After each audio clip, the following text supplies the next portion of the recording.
En el corazón de la jungla Hablamos de una civilización descubierta en medio de la selva. se encuentran los misteriosos restos de una civilización que vivió en el continente durante más de 1000 años. Tenían atributos sobrenaturales. Eran los antiguos mayas. Sus líderes levantaron grandes ciudades con altísimas pirámides, lujosos palacios y verdes plazas. Eran los amos de su entorno. Tuvieron el ingenio suficiente para aprovechar la energía, crearon obras de arte y de ingeniería de una sofisticación sorprendente y consiguieron mantener esa civilización durante 1500 años. Pero tras generaciones de prosperidad e innovación, esta antigua civilización cayó y sus ciudades llenas de vida se convirtieron en pueblos fantasma dominados por la madre naturaleza. Siglos más tarde, las respuestas a los misterios que rodean a este pueblo grandioso y sus reyes divinizados nos cuentan una historia de conquista, ingenio y desastres.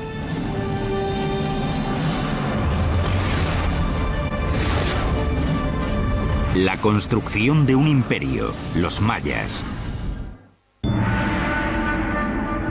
Año 869.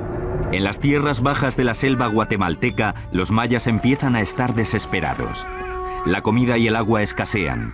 Miles de personas están muriendo de hambre y la desnutrición y las enfermedades diezman a la población. Los mayas ya no confían en que sus líderes divinizados sean capaces de aplacar a los dioses.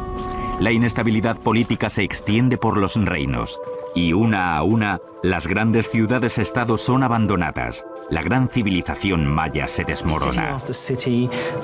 Las ciudades empiezan a caer una tras otra. Quedan abandonadas. Los reyes desaparecen y la cultura maya clásica llega a su fin. ¿Qué le sucedió a este poderoso pueblo?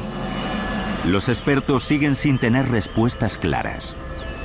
Sabemos que empezaron a desaparecer. La pregunta es, ¿cómo sucedió? La respuesta podría estar en unos complicados jeroglíficos conocidos como el Códice Maya. Un jeroglífico es un medio complejo de transmitir toda la información que los mayas eran capaces de pensar o expresar. Es el único ejemplo de América de un sistema de escritura completo y complejo.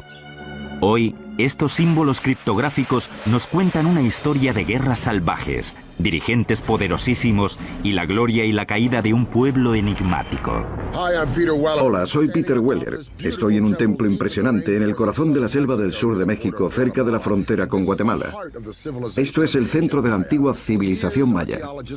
Durante años, los arqueólogos creyeron que los antiguos mayas se habían separado pacíficamente en sus aproximadamente 40 ciudades-estado, cada una de ellas con su dinastía real. Por lo que sabíamos, al parecer se producía comercio entre ellas y comunicación, pero no se conocía ninguna agresión imperial motivada por el ansia de poder o de tierras fuera del territorio de cada rey. Sin embargo, a lo largo de los últimos 50 años, estas teorías se han puesto en tela de juicio por la aparición de jeroglíficos como este, un resto del sistema de escritura avanzado con que contaban los mayas, que cuentan una historia bastante distinta. Las ideas inocentes de los años 60 acerca de un pueblo pacífico y amable están desapareciendo ante una realidad mucho más compleja de ciudades-estado que libraban batallas sangrientas. Y ahora tenemos pruebas de que las batallas y los sacrificios humanos eran parte esencial de la vida de los antiguos mayas.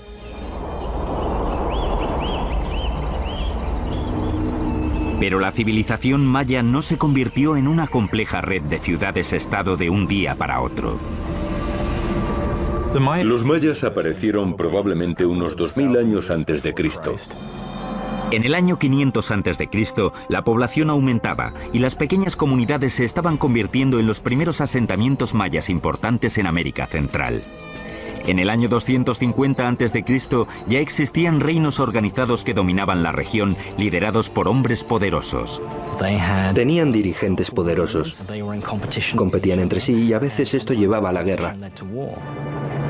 Para los mayas eran guerras lideradas por sus reyes en nombre de los dioses. Los reyes de los mayas eran gente como nosotros, pero para ellos tenían atributos sobrenaturales. En ocasiones la devoción tenía consecuencias brutales y mortales. La gente tenía una deuda de sangre con los dioses, y no es que no tuviesen en gran estima la vida o la sangre humanas, todo lo contrario.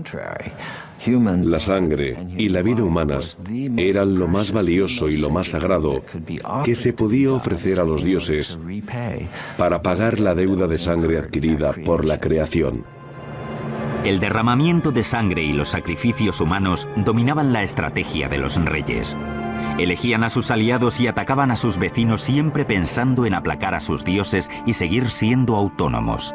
A diferencia del caso de Roma, los mayas no eran un imperio, eran una serie de reinos rivales.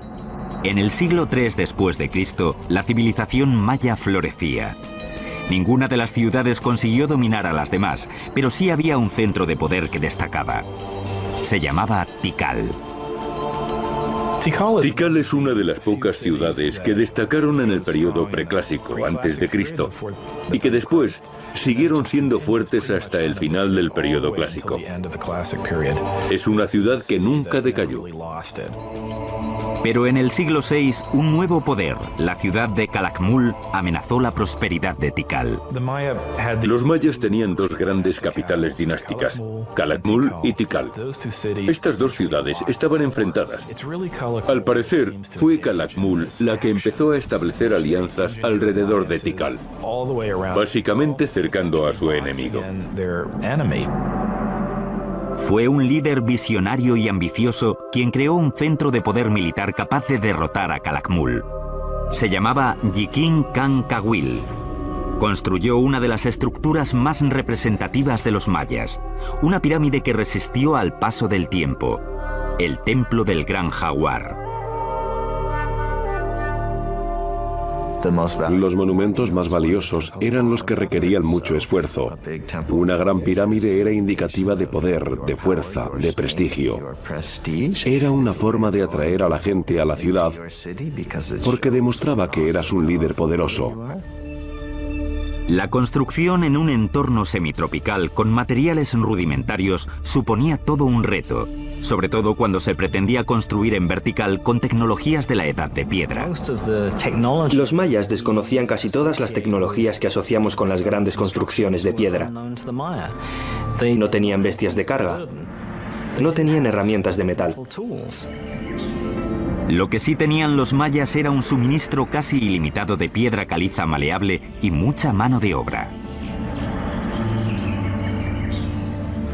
Tu trabajo era una de las cosas que tenías que ofrecer al rey cada año. Se extraían bloques de piedra caliza y se transportaban, se empujaban y se movían a base de fuerza bruta hasta el lugar de la construcción. Utilizaban una cosa que llamamos mecapal. Es una correa que se ponían en la frente y con eso transportaban a veces cientos de kilos de escombros. Un nivel tras otro, la pirámide se iba levantando. Se levantaban andamios de madera desde los que se trabajaba a medida que la estructura crecía. Los artesanos daban forma a la caliza con herramientas de piedra y mazos de madera. Aunque el interior estaba lleno de escombros, el exterior se pulía cuidadosamente. Se cubría con una fuerte argamasa conocida como estuco maya y se pintaba de rojo. Aunque conocían la rueda, aunque conocían el metal, decidieron no darle uso práctico. Y creo que en parte se debió a que según su visión del mundo, las cosas valían más si se hacían con mucho trabajo. Con casi 45 metros de altura, el templo del Gran Jaguar se alza hacia el oeste de cara al sol poniente. Este rascacielos de la antigüedad sin duda llamaba la atención de todos los que pisaban la gran plaza de Tikal como símbolo de poder y redención. Pero la maravilla construida por Yikin Khan Kawil era solo el principio. En el año 736, Kawil venció a su rival más importante, Calakmul. Entonces, en los años 743 y 744, atacó y venció a dos importantes aliados de Calakmul que rodeaban Tikal, el Perú al oeste y Naranjo al este. Así consiguió romper el cerco que había amenazado con asfixiar a Tikal. Para celebrarlo, construyó varias ampliaciones del palacio, nuevas pirámides. La de Tikal, que vemos hoy, es en gran parte fruto de aquellas victorias. Es posible que incluso pusiera en marcha la construcción de la estructura más alta de Tikal, el Templo Cuarto. Esta inmensa pirámide, construida con 190.000 metros cúbicos de piedra, tenía más de 64 metros de altura o 22 pisos, casi tanto como las torres del puente de Brooklyn. Sobresalía por encima de la bóveda de la selva y permitía tener una visión de 180 grados de la ciudad.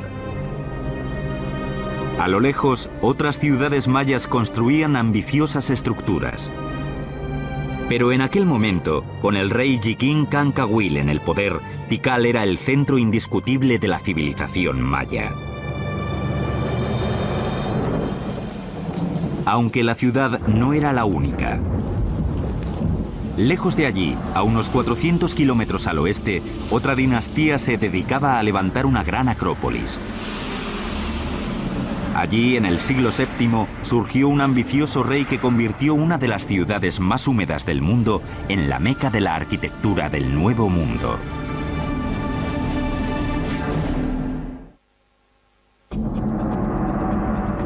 Año 611.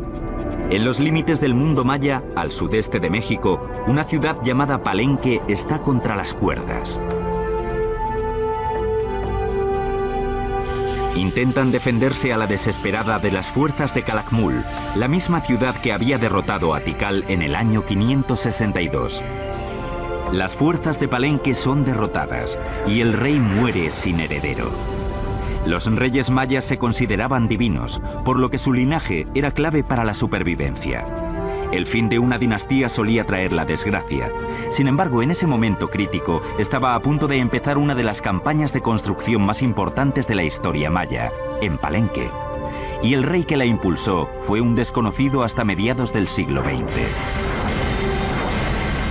En 1949 se respondieron algunas de las preguntas sobre la misteriosa dinastía de Palenque, cuando el arqueólogo Alberto Ruiz Luillier realizó excavaciones en este templo de 22 metros de altura, el que ahora conocemos como Templo de las Inscripciones. Yo no estoy en mala forma, pero ellos subían con tocados y túnicas, cuchillos y espadas de obsidiana. Yo creía que estaba en buena forma, al menos para mi edad.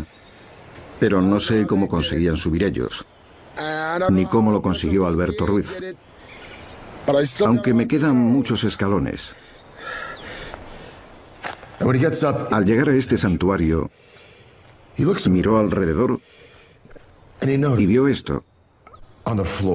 Una serie de agujeros en el suelo, tapados con piedras, y supuso que de ellas colgaban cuerdas que servían para levantar una losa, como una trampilla. Tiró de ella, levantó esto y bajó por una escalera empinada, llena de polvo y de escombros. Nunca antes había visto una pirámide maya como esta. Así que sus hombres se pusieron a cavar y cavar y cavar hacia lo desconocido. Las escaleras estaban resbaladizas por la humedad y el tiempo y la lluvia.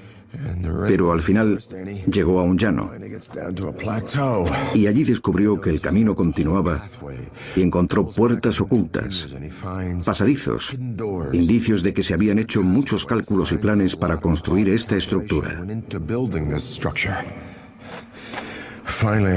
Por fin, 3 largos años después, llegó hasta el fondo de esta escalera de 25 metros y allí encontró un pequeño pasillo en el que había una caja de piedra y dentro de ella 6 esqueletos, los restos de personas que habían sido sacrificadas para proteger a la persona para la que se construyó este templo.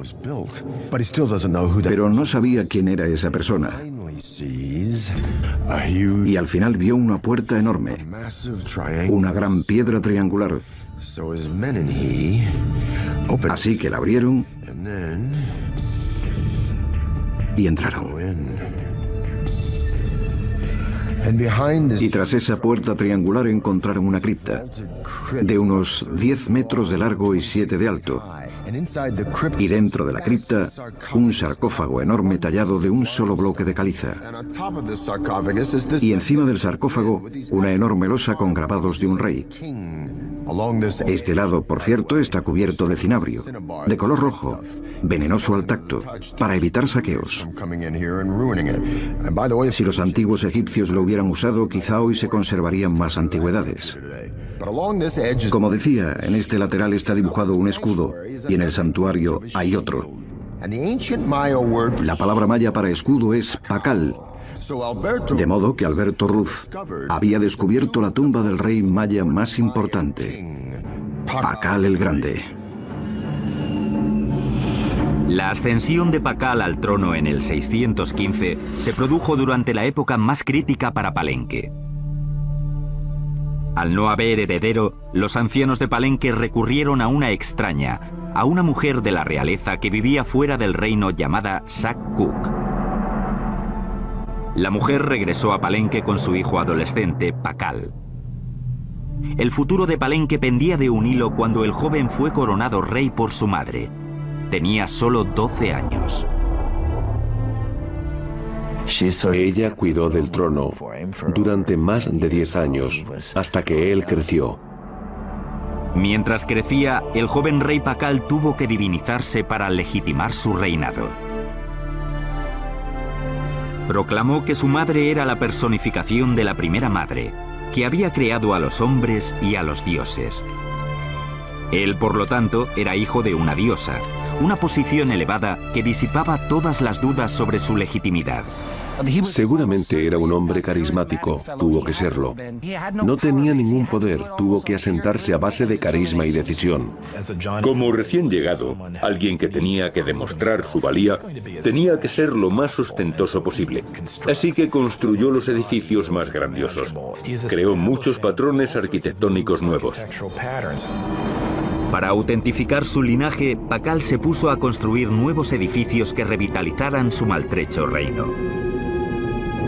Uno de sus primeros encargos fue la renovación y ampliación del palacio, una estructura impresionante situada en el centro de la plaza principal. El palacio, con más de 6.500 metros cuadrados, se convirtió en un laberinto de galerías, cámaras, escaleras, patios y túneles, y se diseñó para reflejar sus ideas de grandeza. Al principio, los arquitectos de Pakal, igual que todos los arquitectos mayas, emplearon la falsa bóveda para sostener los altos edificios. Era una estructura bastante sencilla con una serie de hileras de piedras de altura cada vez menor, puestas una encima de otras, formando una especie de V invertida, con una fila de piedras encima. Pero el falso arco dejaba mucho que desear. Esta estructura básica limitaba el espacio interior y la luz y obligaba a los arquitectos a construir muros más anchos que el espacio que quedaba entre ellos. Los ingenieros, impulsados por la voluntad de su rey, buscaban soluciones a ese problema. Lo que consiguió el diseño de Palenque fue aligerar el peso. Crearon una estructura de panal en lo alto de esos edificios. Así, los espacios fueron más amplios, más abiertos y más luminosos. Estas innovaciones redujeron la tensión soportada por los muros y así se creó una sensación más abierta y acogedora que en los edificios mayas tradicionales. A lo largo de 60 años, los arquitectos de Pakal fueron los mejores del Nuevo Mundo. Y al final de su reinado, Pakal encargó la construcción del proyecto más complejo e imaginativo que habían emprendido los mayas, el Templo de las Inscripciones. El descubrimiento del Templo de las Inscripciones cambió nuestra concepción de las pirámides mayas. No pensábamos que fueran sepulcros funerarios. Dentro, a lo largo de una escalera que bajaba hasta la tumba, los ingenieros habían construido un conducto, un tubo hueco. Es un conducto que permitía que alguien situado encima de la pirámide hablase a través de él, para, teóricamente, comunicarse con Pakal en su tumba. Este sarcófago de 20 toneladas se creó para que durara toda la eternidad. Tenía una tapa que se apartaba y una cavidad para poner el cadáver. Cuando murió, la puerta se selló y la escalera se bloqueó. Sus arquitectos y escultores diseñaron un ataúd de gran simbolismo que mostraba la resurrección de Pakal en el otro mundo. Los escribas reales recibieron la orden de crear una plantilla en la que introducir 640 glifos para contar la historia del reino de Pakal. Muchas pirámides mayas carecen de textos, pero en el templo de las inscripciones pasa todo lo contrario. Todo lo que hay en él, desde las grandes placas de la cúspide hasta lo que hay dentro, proclama que es el lugar donde descansa el fundador de una de las grandes dinastías. En el año 683, cuando llevaba 68 años en el trono, aquel niño que se había convertido en uno de los grandes reyes mayas falleció a los 80 años. Lo cubrieron de cinabrio rojo y lo adornaron con ricas joyas. Le taparon la cara con una máscara de jade. Aunque el legado del gran Pakal iba a ser difícil de superar, su hijo llevaba casi 50 años esperando su oportunidad. Estaba decidido a poner en marcha una serie de proyectos de construcción que iban a desafiar las leyes de la física y de la madre naturaleza.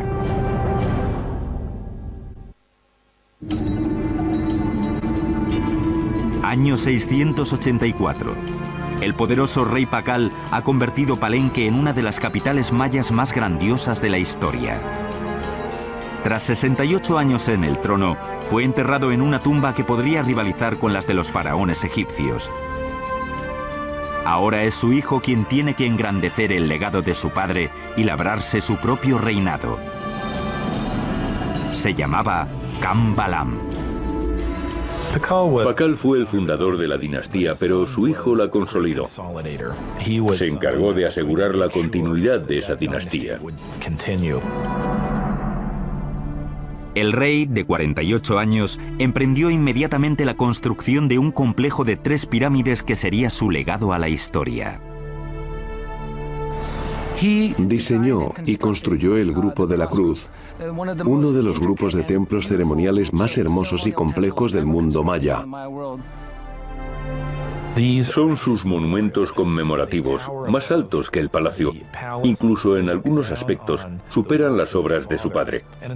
Creo que representan una voluntad de asentar su individualidad, de dejar su huella en la ciudad como había hecho su padre.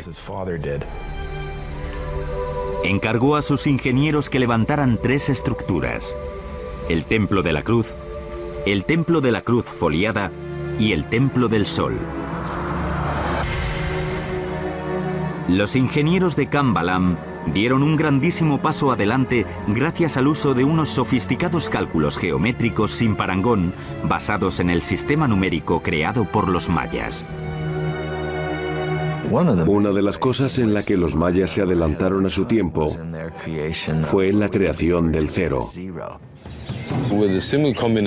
Solo con la combinación de una concha que representaba el cero y un punto, el número 1 y el 5, con solo eso, en distintas posiciones, consiguieron multiplicar y llegar a cifras muy elevadas.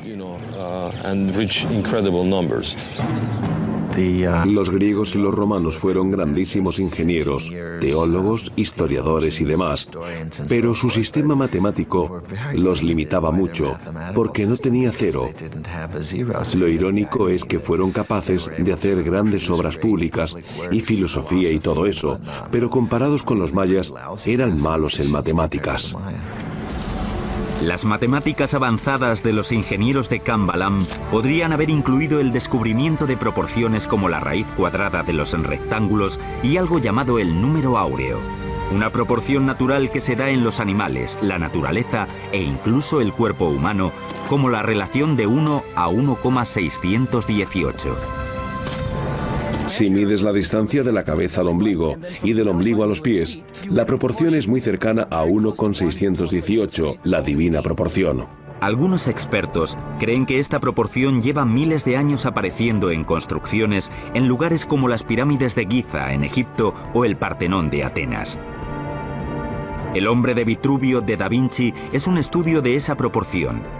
E incluso hay quien dice que pintó a la Mona Lisa basándose en ella. Con poco más que palos y una cuerda, los ingenieros de Kambalam pudieron haber medido la raíz cuadrada de un rectángulo. En el Templo de la Cruz, esas formas se habrían usado para marcar los dos pilares principales de la fachada, el ancho del pórtico intermedio y las paredes interiores. El número áureo aparece en las cámaras traseras y en la base de la estructura, en la que el largo sería 1 y el ancho 1,618. Mediante cuadrados repartidos y proporciones naturales se fue formando la hermosa planta del Templo de la Cruz, llena de geometría, mitología y del legado de un rey. Pero no toda la ingeniería de Palenque se hacía con vistas a la vida del más allá. Los ingenieros de Palenque también tuvieron que ocuparse de necesidades más prácticas. Uno de los nombres de Palenque es la Kamja, que significa lugar de grandes aguas. Hay 4 ríos que cruzan Palenque, docenas de arroyos, hay agua por todas partes. Esta riqueza llegó a ser un problema. Palenque estaba rodeada de colinas bastante altas, riachuelos y arroyos que se abrían paso por el lugar, dejando solo pequeñas zonas de tierra llana y seca donde construir. El problema de Palenque es el opuesto al de la mayoría de las ciudades mayas. No tenían que almacenar agua para la estación seca, sino luchar contra el exceso de agua. Como verán, todo está verde. Aquí llueve a diario. Los arquitectos idearon un método para desviar los arroyos, mediante acueductos subterráneos que canalizaban el agua bajo tierra, para tener así más tierras de cultivo. Estos túneles estaban cubiertos de caliza y tapados con nuestro viejo conocido griego y egipcio, el arco falso, una serie de piedras salientes puestas unas encima de las otras para formar una especie de arco. Estas techumbres eran tan resistentes que soportaban el peso de las grandes plazas de Palenque, que estaban encima. La gente paseaba mientras el agua corría bajo sus pies, hacia afuera de la ciudad, igual que se hace hoy en día en Nueva York. Y lo más impresionante es que hay indicios que parecen señalar que los ingenieros mayas pudieron haber creado presión en el agua. Construyeron túneles que discurrían a través del terreno escarpado hasta la ciudad, a menudo colina arriba. Al acercarse a las estructuras principales, las tuberías se iban haciendo cada vez más pequeñas. Igual que en las fuentes romanas, la presión del agua iba aumentando al disminuir el grosor de la tubería, lo que permitía que hubiera agua corriente en los edificios de Palenque. Hay sistemas de piscinas, de acueductos. En su época habrían rivalizado con los acueductos romanos. No se conoce una utilización similar de la presión en ningún otro lugar, y no vuelve a aparecer hasta que los españoles traen la tecnología consigo. En total, Kambalam y su padre Pakal gobernaron Palenque durante casi 100 años y llevaron la ingeniería maya a su máximo apogeo. El futuro parecía prometedor para esta ciudad tan próspera. Pero sus años de gloria estaban a punto de terminar de forma repentina. Algo estaba pasando en el mundo maya, algo que iba a provocar la desaparición de las ciudades-estado. En el siglo VIII, Palenque, Tikal y los demás reinos del mundo maya se expandían por el continente. Las grandes pirámides, la planificación urbana y los lujosos palacios reales daban fe de la gloria de los grandes reyes. Pero de repente, las ciudades empezaron a decaer, unas tras otras. Los escultores reales dejaron de hacer inscripciones con datos históricos en los monumentos. Y los reyes paralizaron sus proyectos de construcción. La civilización maya cayó en la oscuridad. No es que las tierras quedaran abandonadas de la noche a la mañana. Un reino cayó aquí, 10 años después cayó otro allá, y después otro más allá. Las causas de la caída de los mayas siguen siendo motivo de discusión entre los expertos. Se trata de una sociedad que estaba llegando al límite. No hay una única explicación para esta desaparición, pero los expertos creen que una catástrofe medioambiental pudo haber provocado la caída de la civilización maya. El suelo dejó de producir. La falta de comida y la contaminación del agua provocaron desnutrición y enfermedades. Los mayas ya no confiaban en que sus reyes intercedieran ante los dioses, porque su sociedad había entrado en una espiral de muerte y sus reyes, que durante mucho tiempo les habían traído la prosperidad, no podían hacer nada. Así que desgraciadamente poco a poco la gente se fue marchando y los antiguos mayas abandonaron para siempre sus bellas ciudades. No hay restos de fosas comunes. No pudieron desaparecer. ¿A dónde fueron esos millones de mayas? Si querías irte a algún sitio, tenías que irte al norte, al norte. Las ciudades que murieron en el sur, esas ciudades que cayeron en el olvido, no volvieron a resurgir. Pero en la península del Yucatán sí prosperaron ciudades, y algunas crecieron muchísimo. A este crecimiento contribuyó la red de caminos llamados sacbés o caminos blancos. Los sacbés no solo servían para el transporte, eran símbolos del gran poder político de dos ciudades aliadas que contaban con los medios para crear ese magnífico camino entre los dos reinos. Estos caminos, que llegaban a tener 100 kilómetros de largo, eran auténticas maravillas. Ponían grandes rocas a ambos lados del camino y lo rellenaban con adoquines y piedras. Y después cubrían la superficie con estuco, yeso y creaban una superficie suave. En la península del Yucatán, los sacbés creaban muchas veces un camino totalmente recto a través del terreno accidentado.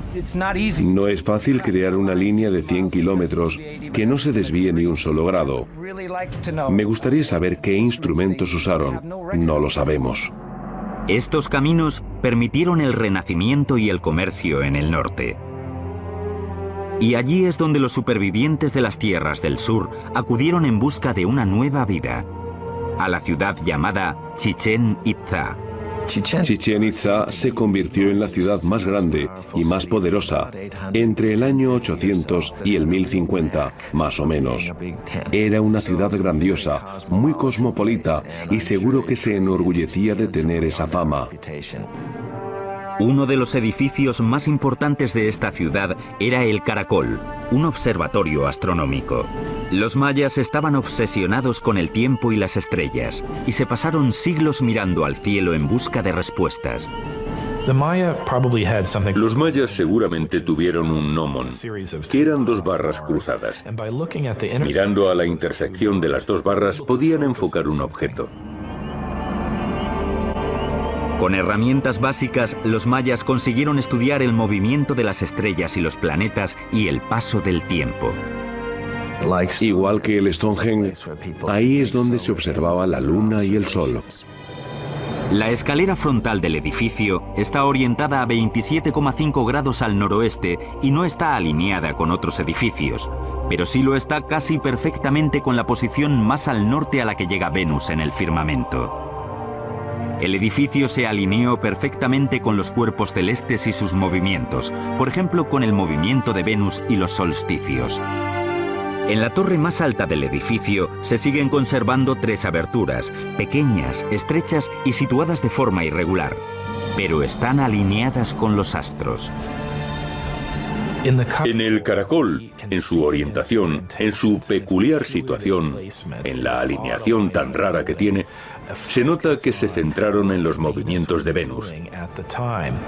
Venus es un astro que parece moverse de forma variable en el firmamento, a veces hacia aquí, a veces hacia allá. El caracol parece querer ver a Venus cuando llega al final de sus movimientos. Estas agudas observaciones astronómicas permitieron a los mayas construir sus calendarios, los más exactos del mundo antiguo. Los mayas tenían 2 calendarios, uno ritual y otro solar, muy similar al que utilizamos hoy en día en Occidente. Los mayas calcularon que el año solar tenía 365 días. Sus cálculos sobre los movimientos de Venus y los eclipses de luna eran igualmente exactos. En solo 200 años, los mayas habían conseguido renacer tras la catastrófica destrucción de sus ciudades más meridionales. Pero ahora el norte se enfrentaba a un enemigo más peligroso, uno capaz de aniquilar a los mayas dejando sus ciudades intactas. En el siglo IX, las ciudades mayas clásicas desaparecieron misteriosamente, poniendo fin a la era de la prosperidad y el crecimiento. Los mayas renacieron en el norte, y allí comenzaron a combinar la astronomía y la ingeniería a un nivel sin precedentes. En Chichén Itzá, la obsesión de los mayas por el cielo dejó su huella en la arquitectura.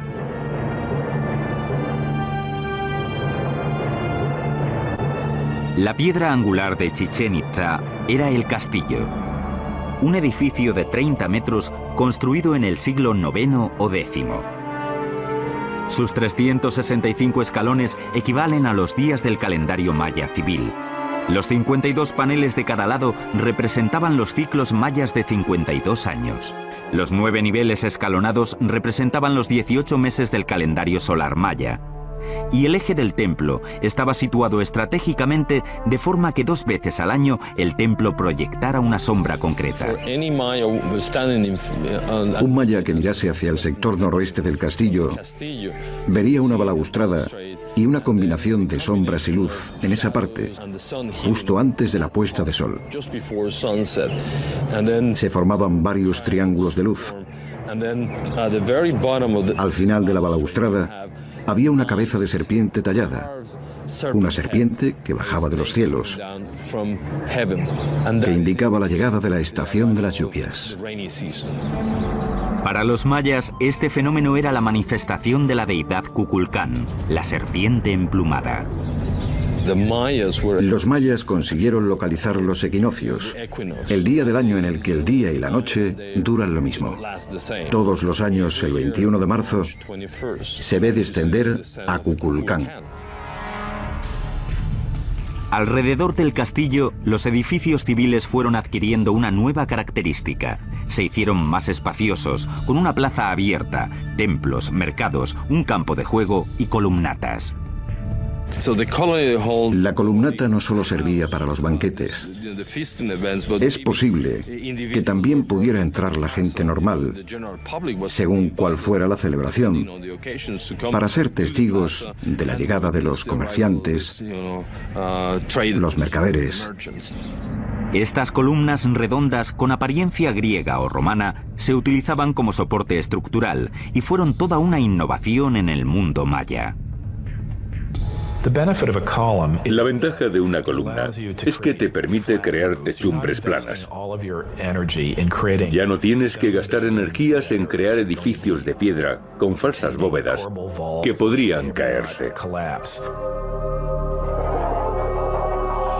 Las columnas tienen un diseño sencillo, cilindros redondos colocados unos sobre otros y rellenados con escombros. En lo alto se colocaba una pieza cuadrada y a continuación techos planos de estuco y madera para crear grandes interiores cubiertos.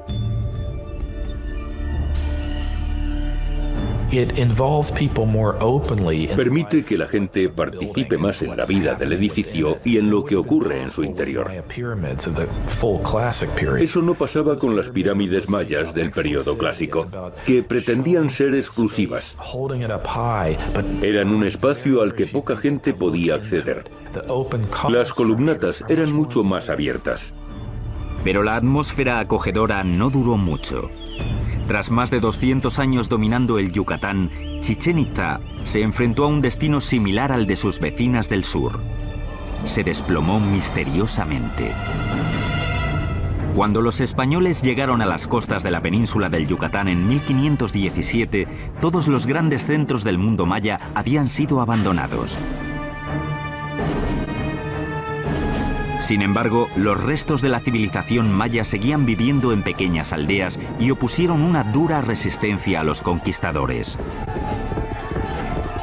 Fue difícil conquistarlos, porque en lugar de capturar a un rey o a un emperador, como en el caso de los aztecas, tuvieron que ir conquistando cada pequeña aldea. Y cuando avanzaban hacia la siguiente, había una por detrás que se rebelaba. Los guerreros mayas mataron a miles de conquistadores, pero sus armas resultaron inútiles ante el más poderoso enemigo, la enfermedad. En solo 100 años, el 90% de los habitantes del Nuevo Mundo habían muerto.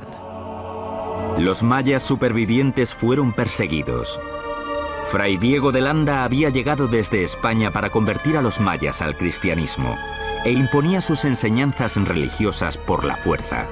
Diego de Landa era un joven idealista que llegó al Nuevo Mundo con la intención de salvar almas, de ganar conversos para la que él consideraba la única fe verdadera. Pero los mayas no querían renunciar a sus creencias sin más. El 12 de julio de 1562, Landa emitió un auto de fe ordenando que se quemaran los textos mayas a los que consideraba palabras del demonio. Fue el final de miles de años de conocimientos de la civilización maya, una de las grandes tragedias de la historia de la humanidad. Por suerte, 4 códices sobrevivieron a ese infierno y al paso del tiempo. En el siglo XIX, algunos de esos libros que habían escapado a las garras de esos frailes y a sus ansias destructivas empezaron a llamar la atención. Hoy, su supervivencia es un misterio más de la compleja historia de los mayas. Que fueran capaces de conservar una civilización urbana en la selva durante 1500 años, frente a retos logísticos y de toda índole, es algo que debemos admirar y de lo que podemos aprender mucho. Si los mayas miraban al cielo desde la tierra buscando guía, ahora nosotros miramos a la tierra desde el cielo en busca de respuestas. Desde hace unos años, la NASA y la Universidad de New Hampshire experimentan con tecnologías de sensores remotos para intentar localizar ciudades todavía sin descubrir. Los montones de tierra cubiertos de árboles que aparecen en las lecturas podrían ser ruinas de antiguas ciudades, intactas desde hace siglos. Las respuestas a los misterios mayas podrían estar bajo nuestros pies. La arqueología maya aún está dando sus primeros pasos. Hay incontables ciudades, templos o asentamientos que aún no hemos excavado ni estudiado. Creo que estamos llegando a la edad dorada de la arqueología maya, y creo que durante este siglo se convertirá en una de las civilizaciones antiguas mejor comprendidas. Sabemos que los mayas eran un pueblo innovador y creador, con una especial inclinación hacia la violencia. Pero, ¿cuál es el gran atractivo de los mayas? Porque generación tras generación nos hemos sentido atraídos por esa civilización tan sofisticada. ¿Por su arquitectura, por sus palacios y templos tranquilos? ¿O por sus intrincados jeroglíficos y su sistema de escritura? ¿O será por sus grandes conocimientos de astronomía y matemáticas, con el concepto del cero sin igual en la antigüedad? ¿O simplemente porque este gran pueblo levantó ciudades enteras, no solo aldeas o pueblos, sino magníficas ciudades, en medio de uno de los entornos menos hospitalarios del mundo? En las selvas que se encuentran entre Honduras y el Yucatán, hay literalmente cientos y cientos de asentamientos mayas intactos. Solo en Palenque existen 1500 edificios en los que no se han realizado excavaciones, entre ellos templos más grandes que ese. Y si tenemos en cuenta los tesoros que todavía están por encontrar en ciudades como Tikal y Chichén Itzá, creo, y seguro que no soy el único, que el atractivo de los mayas, la verdadera magia y el misticismo de esa civilización se encuentran en los misterios que todavía siguen ocultos en el corazón de la selva.